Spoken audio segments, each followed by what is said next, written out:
We will begin with cantorial soloist Cheryl Eitman singing Yesh Kochavim. There are stars. The original text is by Israeli paratrooper Hannah Senish. It is very fitting since this evening begins Yom HaShoah, Holocaust Remembrance Day.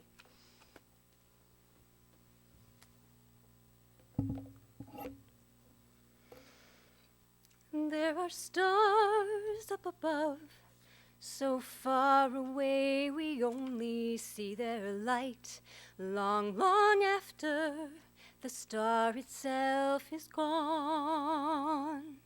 And so it is with people that we loved. Their memories keep shining ever brightly, though their time with us is done.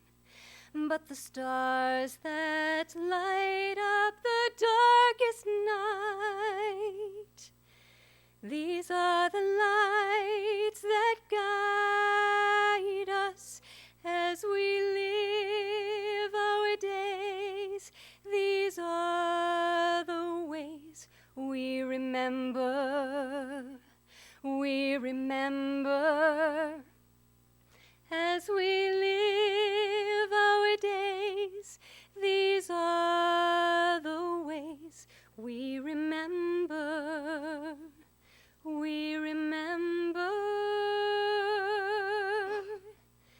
יש כוכבים שאורם מגיע ארצה, רק כאשר הם עצמם עבדו ואינם. יש אנשים שזיו זכרם מאיר, כאשר הם עצמם אינם עוד בתוכנו. אורות אלה המבהיקים בחשכת המלאים, הם שמראים לאדם את הדרך, הם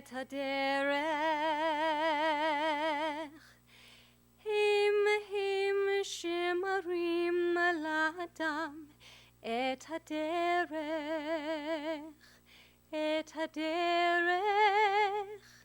We remember.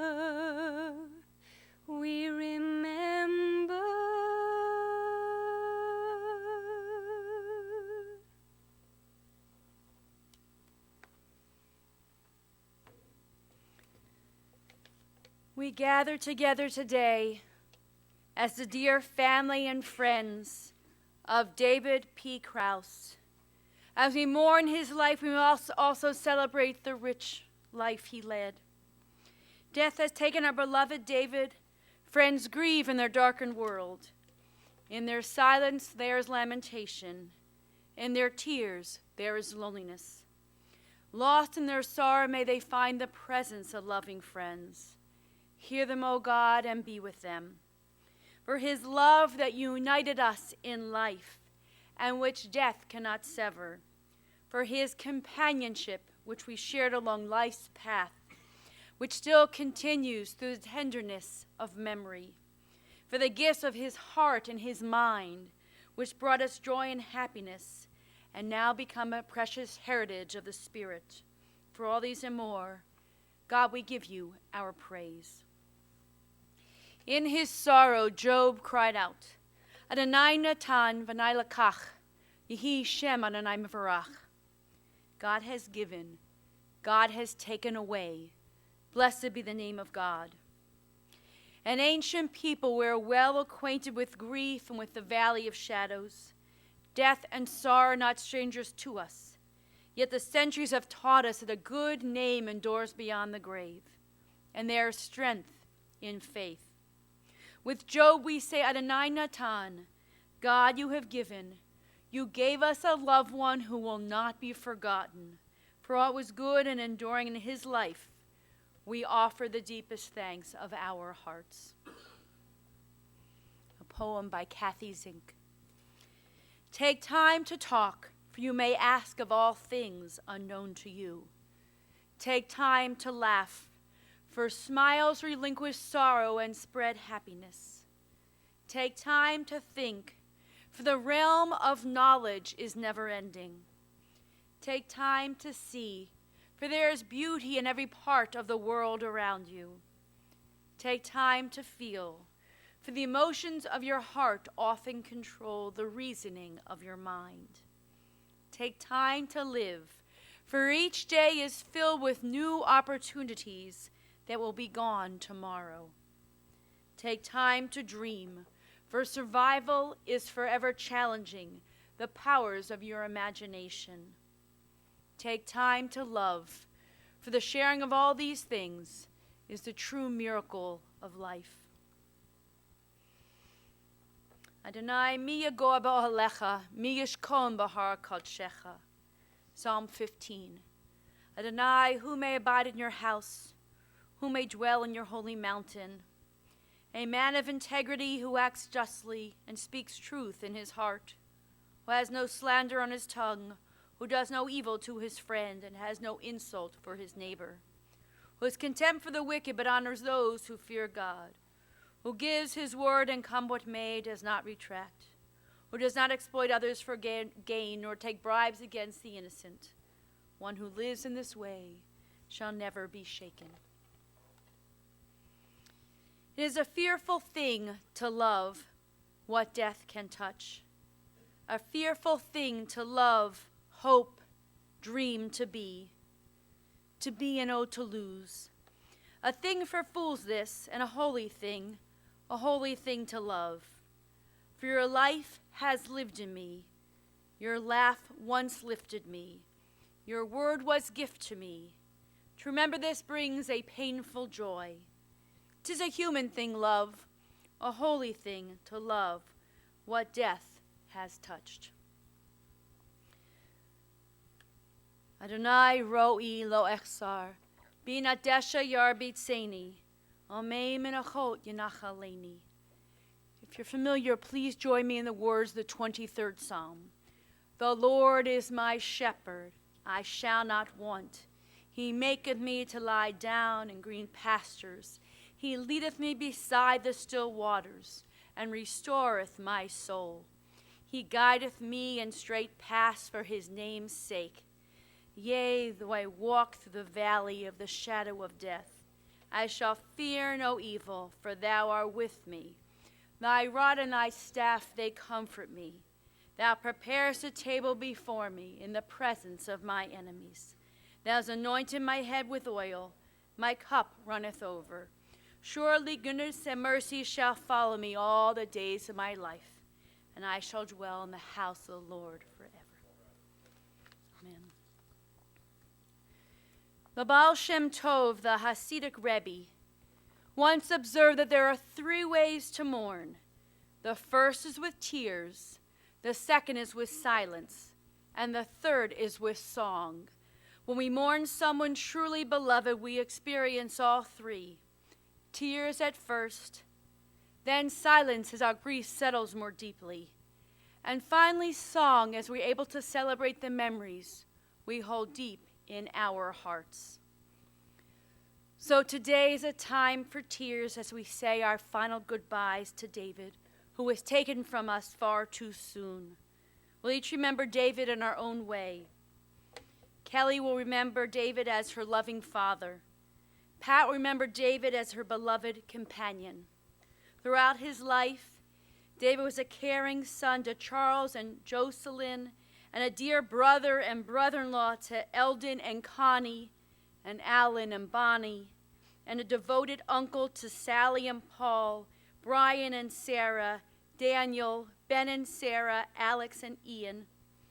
David was also a special cousin to Keith and Christine, Carol and Frank, Kathy and Ken and Terry, and many, many other extended family members.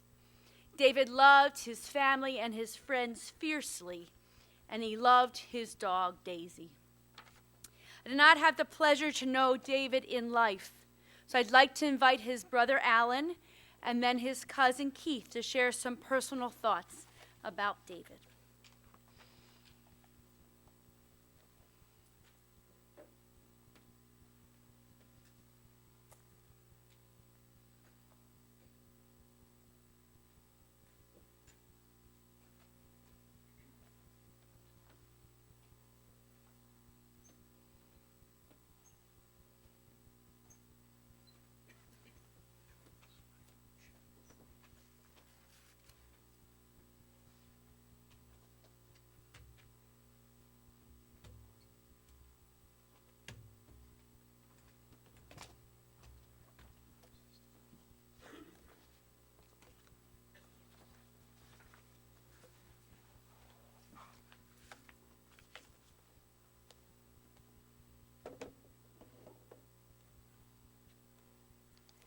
Wow, look at this.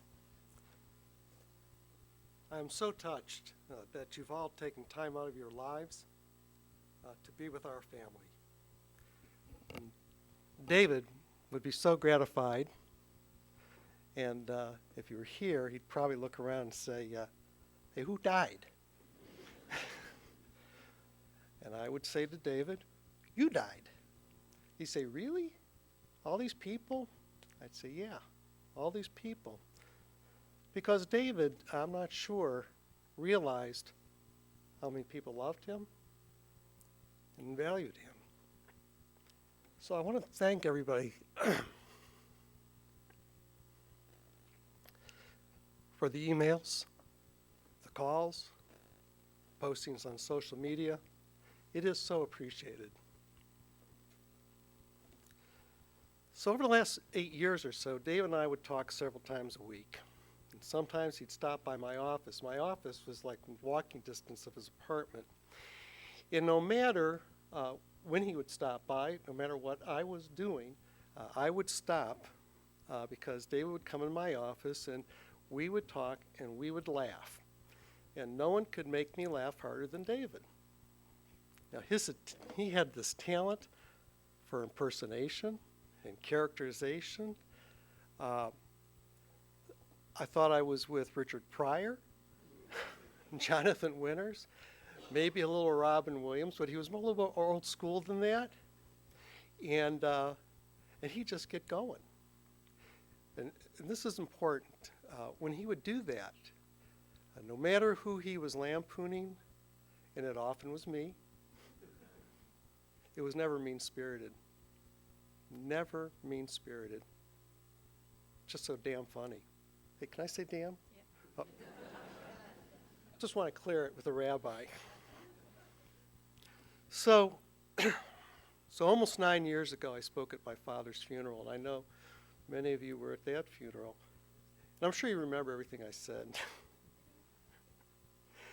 What I remember is I was reflecting about the stories that people tell after someone dies.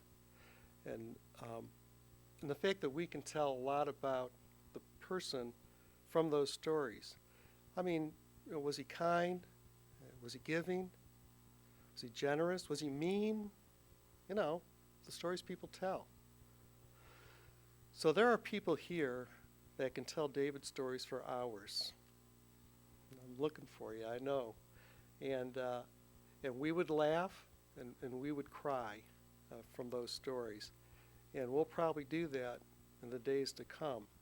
But I want to talk about the picture that would emerge about David from those stories. And I think the picture that would be painted, number one, he loved his family.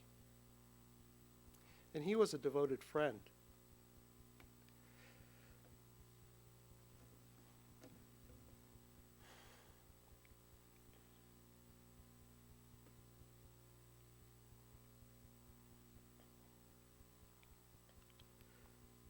He was kind, generous, with his time and his money. And even when he didn't have it, he'd share that too. He sought justice for those who were in the greatest need. He'd never sell out a client. You would also know from his stories, if they're truthful stories, that David was a complex man. There were dark times in his life where he struggled with his demons. And I know, because we would talk about this, that he suffered many regrets. And he would tell me how he felt he had lost opportunities professionally and most importantly, personally. But David never gave up. Never gave up. He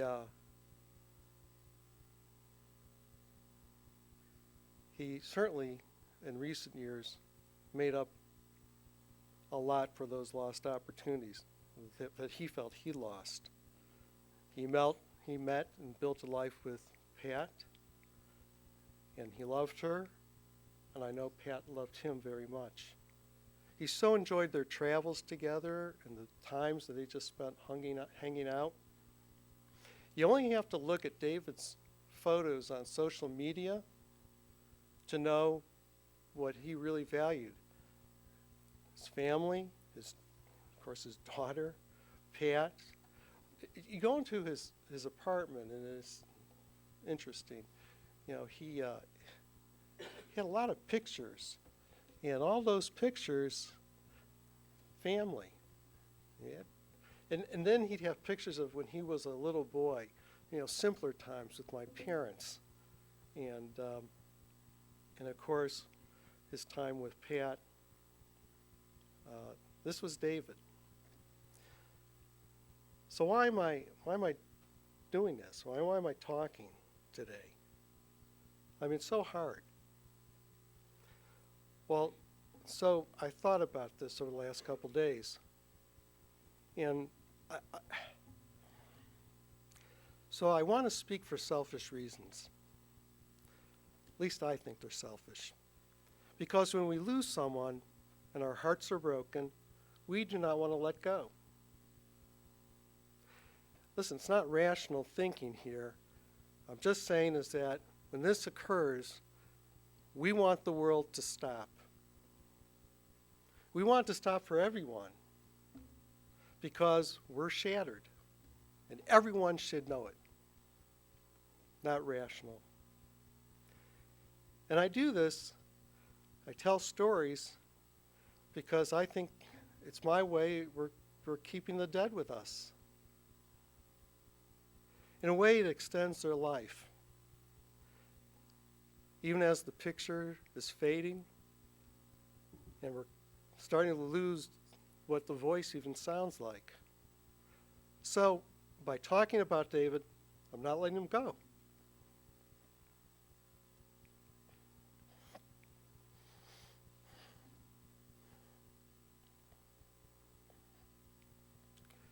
So my view, that's all, and that's all I can speak for, it's my view, is that grief, it's a personal process. There are no shortcuts, and this is part of my process, and let's face it, you guys can't leave, right? You can, but it'd be so rude. So if you're of my age, it was hard to avoid reading the research of Kubler-Ross, she wrote a lot about grief and dying, and still worth reading. And she wrote, "The reality is that you will grieve forever. You will not get over the loss of a loved one. You will learn to live with it. You will heal, and you will rebuild yourself around the loss you have suffered. You will be whole again, but you will never be the same. Nor should you be the same, nor would you want to." So there's a special place that our family has gone since I'm a little boy. I mean, like an infant. My cousins know what I'm talking about. And we're at this very, very special place. We do all kinds of activities.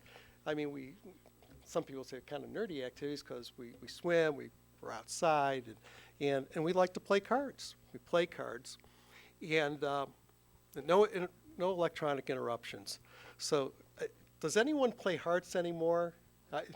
I see people shaking their heads. Yes, I'm not talking about on the internet or on your iPad. I'm just talking about sit down with friends and family, play hearts. So we play hearts. I mean, since my boys are here with me, so we play these card games. So So do you try to shoot the moon? The people who shook their heads, do you try to shoot the moon? Like on every hand? I mean, every hand? I mean, who does that? Who does that? Oh, if you're thinking, maybe David Kraus does that, right? You would be right. David Kraus, every hand, he tries to shoot the moon. So when we were talking the other evening, Bonnie, my wife, we were talking about this, and she says, what a perfect metaphor for David and how he lived life. And so true, because that was David, go large or go home. He put it all out there, and he let it fly. I have a smart wife. So sibling relationships are complicated. Those of you who have siblings, you know what I'm talking about.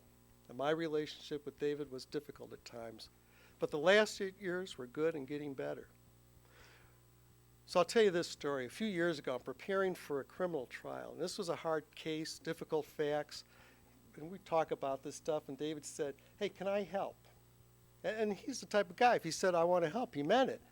And I don't know, I said, yeah, you want to sit second chair? You want to try this case with me? We'll work together. And I could just see from his face that he was really happy about that. And I'd never done that before. So I'll tell you, he did. He sat with me, and he was a great help. He was insightful, great suggestions, so talented, so capable. So the verdict was not the complete success I was hoping for, and I was devastated. I thought I should win it all. So David tells me, he says, you did a great job. You did a great job, and I think there's a lot of good issues on appeal, and the lawyers who are here know what I'm talking about. And I'm telling you, I didn't want to talk about it. I was not in a good frame of mind. So David, besides trying to prop me up, he takes it upon himself. He gets excellent appellate counsel appointed. 9 months later, the case is decided. It's reversed. All charges dismissed. A complete acquittal. Complete acquittal. So this isn't a legal story or a story about trials. That's not the point here. It's not what I'm talking about. I'm talking about my brother. In that moment, you see, he was carrying me.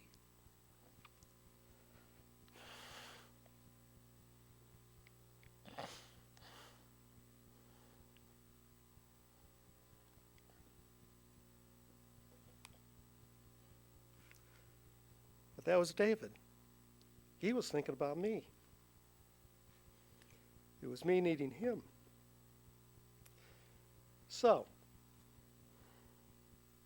it's kind of a change in the relationship. He's just no longer my kid brother. He's a participant. So he calls me up several months ago. And this is David calling me. And the first thing out of his mouth is he says, you're not going to believe what I just did. Okay, there's people laughing here. He says, you're not going to believe what I just did. And I said, David, I don't think I want to start our conversation that way. Not a good start. He says, no. Listen, it's all good. Let me tell you what I did. I said, okay, what'd you do? So he says to me, I always wanted to be in a play. Always wanted to be in a play. I said, really? He says, like he doesn't perform all the time, but he says, so what'd you do? He says, I went to an open audition at the Beechwood Community Theater. And I said, yeah. He says, yeah, they seem to like me. And I said, oh, really? It's Mary Poppins, by the way, which is hilarious. So and he tells me that at this audition, he says there's all these extremely talented, experienced actors and singers, and he can't believe that he got attention. But within a week, he calls me back, whenever it was, and he says, I got a part. First time out of the box. He gets a talking part and he gets a speaking part. He was just so thrilled and proud.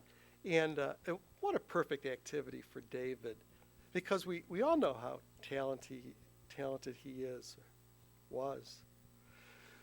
The story doesn't end there, because shortly after rehearsals begin, this is true, Kelly. Shortly after rehearsals begin, I'm talking to him, and I say, well, how's it going? He says, going great. I go, well, yeah. He says, I'm ad-libbing all the time.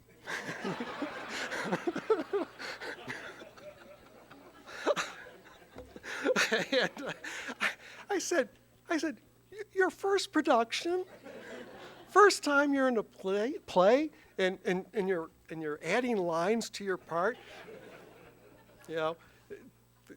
giving credence that there are no small actors, of course. But I said, well, how's that being received? Oh, director loves it. Director loves it. And I love cracking up the cast members. So that was David. So in a matter of a few months, he made such a large group of new friends, and I saw the beautiful sentiments written by his cast members, and the indelible mark that David made.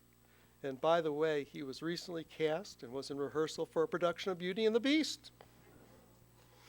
And I feel bad for that director, because, listen, replacing David, and again, if you're of a certain age, it's like being the second Darren on Bewitched, right? The first guy's always better, right?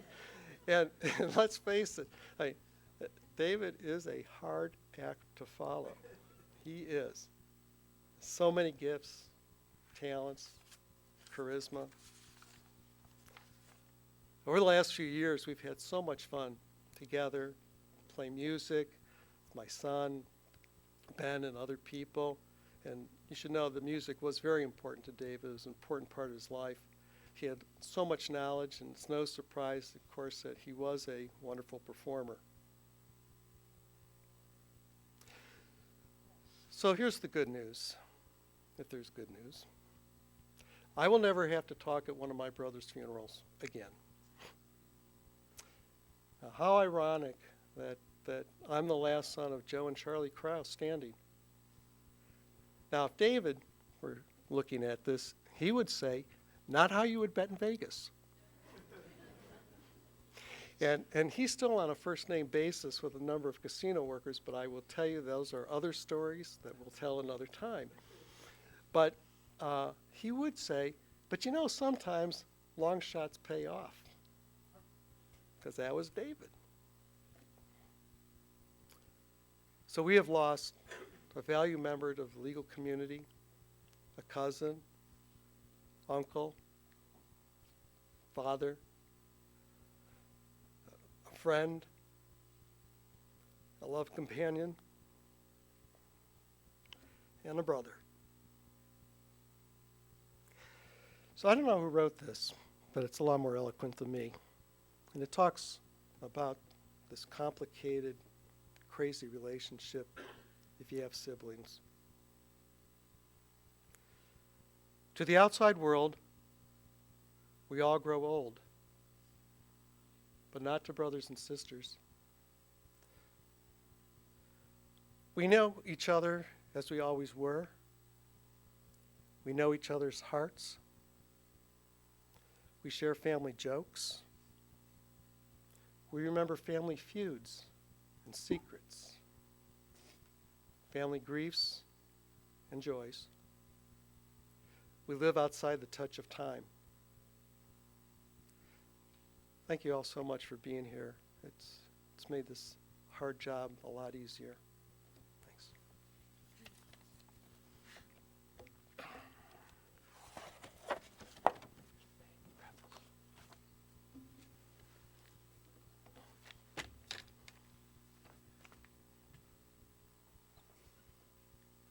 Thank you for your beautiful, touching words. We'll invite Keith to come forward.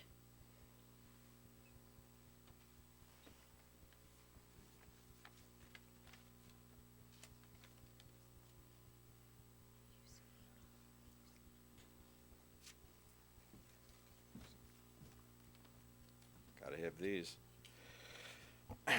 I want to reiterate some of what Alan said, I'll try not to repeat, but the first thing I want to say is a hearty thank you to each and every one of you. It does mean an awful lot for you to be here.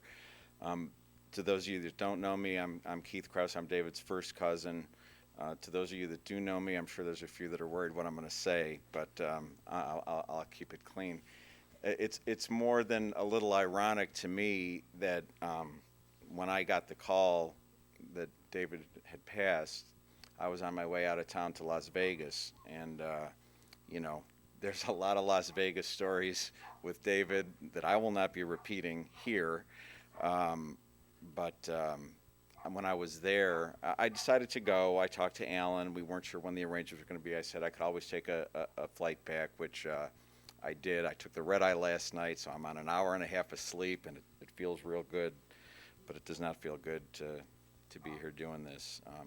I did, when I was in Vegas, I was sort of, communing with David spiritually, and he did make an over-under bet of 150 people in the crowd. So that was his line, and I'm 8-1 against me going through this whole thing without shedding a tear, and those were his lines.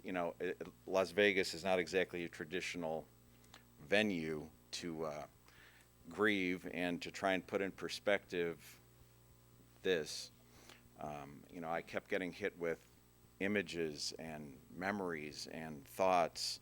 The earliest memory I have of David, I don't know if Alan will remember this, but I think our parents used to get together on New Year's Eve.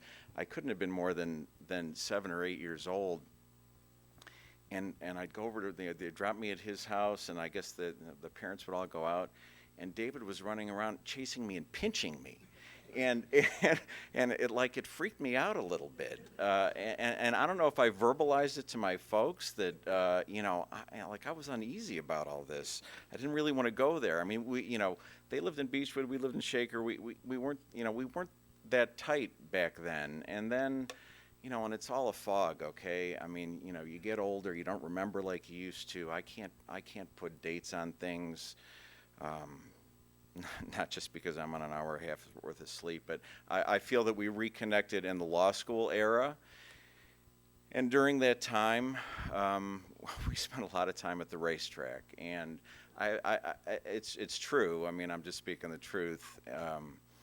I have mixed feelings about it because I feel this much guilty that somehow I got him on this gambling path. But we used to go to Sands Deli. I'd get the racing form. That was back when they had racing forms, and we would have brunch with Janice. I can't think of her name, the waitress at Sands Deli, and go to Thistledown, and probably sometimes go to Northfield Park in the evenings. But we got closer then. But I can't put the time frame on it. There were these big gaps of time. I know he moved out of state for a period of time, and there were other times when he was struggling. And when we really became close and when we reconnected, for me, the benchmark point was, and I'm close here, plus or minus 2 years. It was probably about 8 years ago, and I don't remember whether Alan told me that he ended up in Metro. I don't know how I found out, but Kristen and I went and saw him in Metro, and I don't know. He was this close to checking out then, and he wasn't really recognizable. It was a very difficult thing to see for me, and. But he made it. I mean, Alan is actually the one that, I know you guys were all expecting funny stuff, right? I think Alan ended up diagnosing what the issue was. He had an infection with like an abscessed tooth or something. So whatever, he gets out of Metro. He ends up at, I think, this Benjamin Rose place on Fairhill. And I remember going to visit him, and I think they had him, like, he restrained or something, and I was, in typical David, I'm feeding him ice chips. I mean, there was a nurse there. He said, well, you can give him ice chips. So I'm feeding him ice chips, and David says, he goes, there's this machine down the hall, go get me a Coke. And I said, David, I can't, you got a diet restriction. I can't give you a Coke, but, and from there he ended up in Akron, which is where he met Pat, and we would visit him. And I don't know, it just, we reconnected, and we kind of took him under our wings, not really out of a sense of guilt or anything like that, but it just happened, and we helped him get an apartment, and then, he was, I think he knew that he had been given a second chance. He knew how close he'd come. And, he got his act together, and he got his law license back, and he started exercising and taking care of himself, and he doubled down his efforts with his family and his friends. And, it was a beautiful thing to be a part of. And he loved his family, he loved his friends, he loved his clients. I mean, he was full of life, but there's an elephant in the room, right? I mean, he had struggles. I'm not going to get into it, and I'm not, there's a sadness to it, because he was doing all these good things, and 95% of the time, he was doing the right thing, and he tried, and I know he struggled, and it was beneath the surface, and it wasn't always all good, but he became such a big part of our lives. Everybody, I mean, our family, and we did what we could. So, but David was a mixed bag, and I don't think he's terribly different than everybody else. I think everybody struggles, right? I don't care what your age is, or your race is, or whatever your situation is, everyone has their own shtick, right? His highs and lows were, a little bit more extreme, and I was there for some of them. I was there for some lows, and I was there for some highs, and his highs were so good, He could make you laugh. I mean, he was a funny dude with the impersonations, his quick wit. We had a zillion catchphrases, which, wouldn't mean anything to people here, but I mean, we had a long history. We had a long history, and so to me, through the fog of lack of sleep, and it's tough enough to hit a golf ball under the best of circumstances, but having this in the background really made my 82 yesterday good. But to me, the takeaway is that David is a lesson in compassion and forgiveness. There would have been plenty of opportunities to say, you know what, done, don't need this anymore. But I think the life lesson, I don't know, I'm getting way too heavy, is that you should be sympathetic to whoever is in your life that's struggling with whatever they're struggling, and try and help them.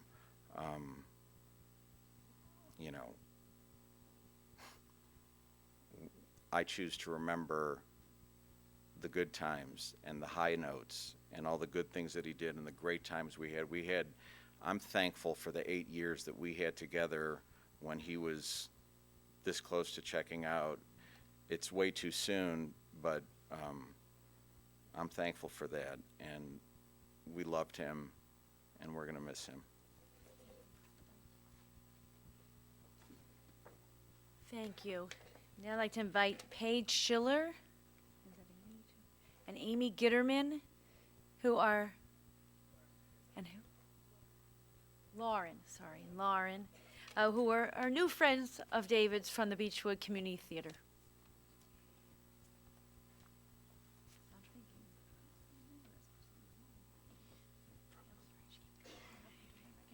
That's okay. We actually have not been longtime friends of David's. In fact, very recently. In December, I was going through some very rough times, and he had found such happiness with our group that he's actually one of the reasons that I got through it so well. So I'm very honored to be here and to be speaking for him as my own. We have a compilation of many things that have been said from people in our group in the last few days that we would like to share with you. So here's our tribute to our friend David Kraus. To improvise, to compose, or simultaneously compose and perform on the spur of the moment without any preparation. One must be clever, quick-witted, creative, and extremely resourceful. David, as we lovingly refer to as the chairman, was all of those things, and improvising was only one of his many specialties. David loved to make others laugh. He would want us to spread positive energy and share some clever wit and humor today. So that's what we're going to try to do today while sharing some of the words from the fellow cast members. David made his mark in a short time at Beechwood Community Theater with a wry sense of humor and a knack for getting along with folks of all ages. He had found the perfect place to try on his character shoes. While you may not have known, what you may not have known was that David hung out with Rory, our musical director, by the piano and sang bits from the Great American Songbook. Imagine David belting out Cole Porter's Night and Day or Gershwin's Summertime. He never failed to surprise or amaze us. David took care of the cast, bringing treats and coffee on many occasions. He joined us after shows for laughs and eats. He became an integral part of our acting community. He had a huge heart and a sharp mind. He cracked me up, and he also ticked me off. He surprised us with coffee, and he ticked me off. He made me think. He kept me on my toes. He ticked me off. He didn't always play by the rules, and he made me laugh, and often he bent the rules and ticked off the director. And then David and I would sit in the dressing room for an hour after a rehearsal or performance, at least an hour. When we learned that we both loved Steely Dan, he would challenge me with the most obscure Steely Dan songs, and most of the time I would pretend that I knew them, when in reality I didn't. David, on the other hand, knew every word. David made me smile. His enthusiasm for all things theater was endless. It has been such fun to watch him grow as an actor. He was generous to a fault. He made me laugh until I cried. He always managed to make all of us smile. Then he'd introduce me to a couple of his invented characters, mostly funny voices he would use to entertain his colleagues in the legal profession. He'd preface with something like, "This one's not very PC," and then launch into it, although most of them were not very PC, but they were still pretty funny. David Kraus made a strong first impression. I still remember the day I sold him Beechwood Bison t-shirts on the first Friday night football game this past fall. He was obviously unforgettable because as soon as he attended his first cast meeting, I knew exactly who he was. As the thunderstorms rolled through Shaker Heights and Beechwood the other night, I think David was helping the old man in the sky pick out the thunder. "Yeah, give him that one. Oh, good one. Now surprise him with this big loud one. That's the way to do it." I had the pleasure of knowing David through my daughters. David took the girls under his wing and told them every day how special they were to him. He encouraged them and supported them. He was a kind person who wore his heart on his sleeve. He had a sentimental side. He made everyone laugh. He had a positive attitude and was always singing. I will forever be grateful for how he made my kids feel and how he always made me smile. I will miss his quiet presence. Sometimes he would sit by quietly taking everything in. Just knowing he was standing there and sending quiet support and warmth was a comfort. I like to think he will continue to stand quietly by sending comfort and light from a higher, better place. David had a tendency to not exactly follow the script. He took a few liberties on stage and got away with them because he was a sweet man with a magnetic personality. He was loved by all. However, his unpredictable delivery at times also may have ticked some people off. I only knew David through theater, but what I knew was wonderful. I had the privilege to perform with him in Mary Poppins, and I've rarely enjoyed working with someone of his enthusiasm and fervor. He seized the experience with both hands and hugged it for all it was worth. He was a good performer on stage and a great cast member backstage, the kind that every other actor thinks, I'd like to work with him again. David attended every rehearsal, even when the schedule didn't call for his character. He was one of the only actors I'd encountered who actually preferred the smaller role. It was not about having a lot of lines to David. It was more about having the experience and enjoying the moment. It was more about the people and being part of something larger than just the play. We have learned from David that life is really about connecting with people and taking the time to make them smile. And on occasion, just to get a rise out of them, and yes, to sometimes even tick them off. David was such a sweet man who was wonderful to everyone, especially my kids, who quickly and lovingly regarded him as Uncle David. David, you will be greatly missed, and we thank you for making an everlasting imprint on my children's heart. Your energy and enthusiasm were a delight to be around both off and on the stage. I feel blessed that I got to know you and you were a part of our Beechwood Community Theater family. I will never forget your enthusiasm, dedication, and the thoughtfulness you brought to every rehearsal, every performance, and of course, our nights out at the Winking Lizard. Thank you for waltzing into my life this past fall. I have loved sharing the stage with you. We all have. It won't be the same without you. You will be truly missed. Our Beauty and the Beast performances will be dedicated in your honor, dear friend. Like you, it will generate love, warmth, humor, and much heart. That was not a plug. But if you'd like to come see the show. Anyway. So for now, parting is such sweet sorrow. And I'll say goodbye until, say good day until we meet again on a stage in the great beyond. Until then, you will continue to make those in heaven smile. And yes, you may also tick them off. David, you will forever be in our hearts. You will forever be our friend. May your infectious positivity be an inspiration to all of us tomorrow and for years to come. May your memory be a blessing to all who knew you.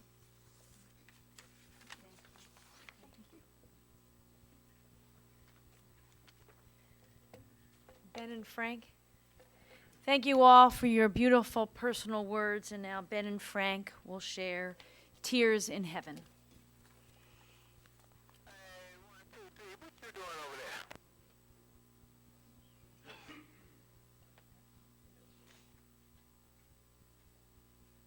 I'm trying to see what 1, 2, 3 was doing there, but trying to kill me over there.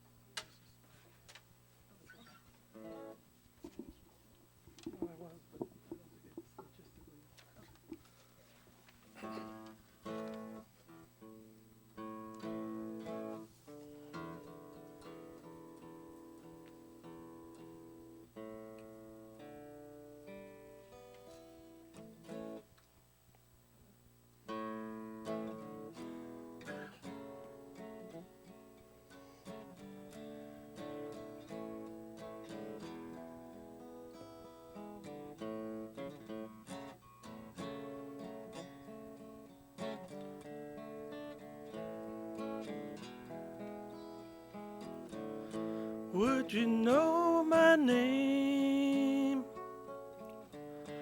if I saw you in heaven?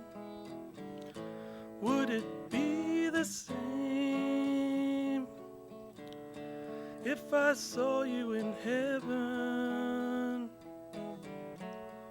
I must be strong and carry on, 'cause I know I don't belong here in heaven.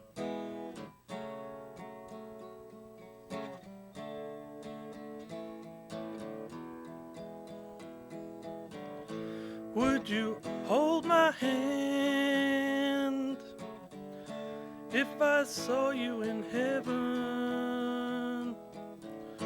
Would you help me stand If I saw you in heaven, I'll find my way through night and day, 'cause I know I just can't stay here in heaven.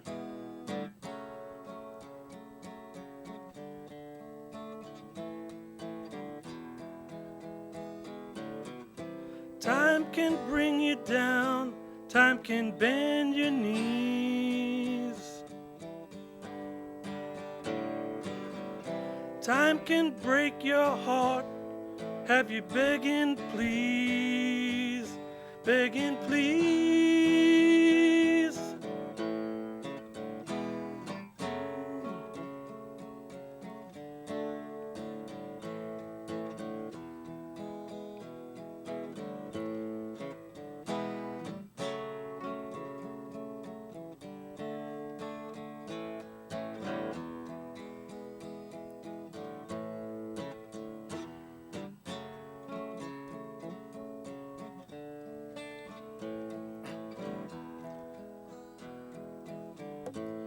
Beyond the door,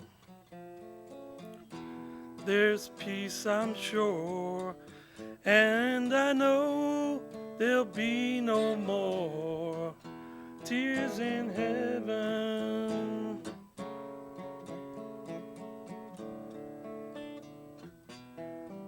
Thank you.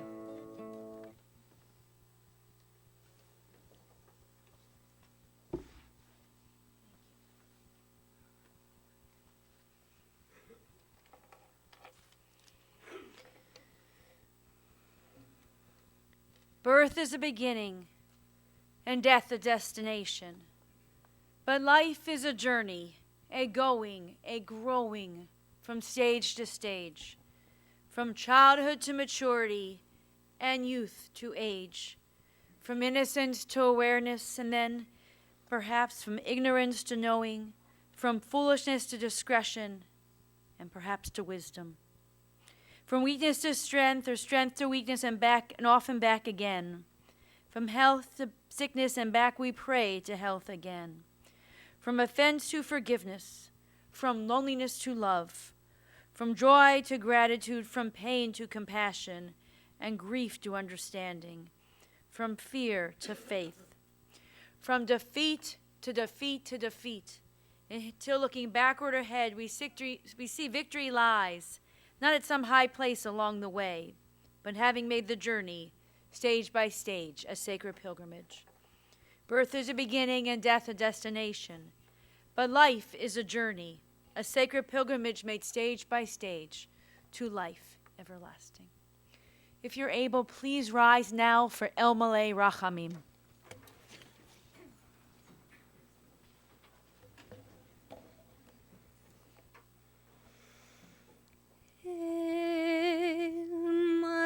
רחמים שוכן במרומים המצא מנוחה נכונה תחת כנפי השכינה עם קדושים וטהורים כזור הרקיע מזהירים לנשמות דוד בן הסקל שהלך לעולמו בעל הרחמים יסתירו בסתר כנפיו לעולמים ויצרור בצרור החיים את נשמתו אדוני הוא נחלתו וינוח בשלום על משכבו ולומר אמן.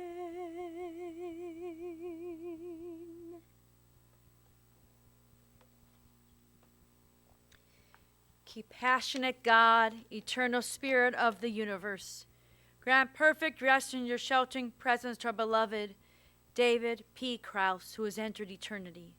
O God of mercy, let him find refuge in eternal presence, and let his soul be bound up in the bond of everlasting life. God is his inheritance. May he rest in peace, and let us all say, Amen. Please be seated for just a few moments. This concludes our service. We'll proceed from here to Beit Olam Cemetery for burial.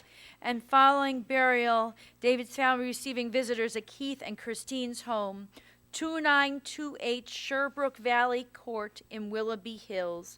Following burial until 8 p.m. tonight, and tomorrow, Monday, 2 to 4 and 6 to 8 p.m. Thank you.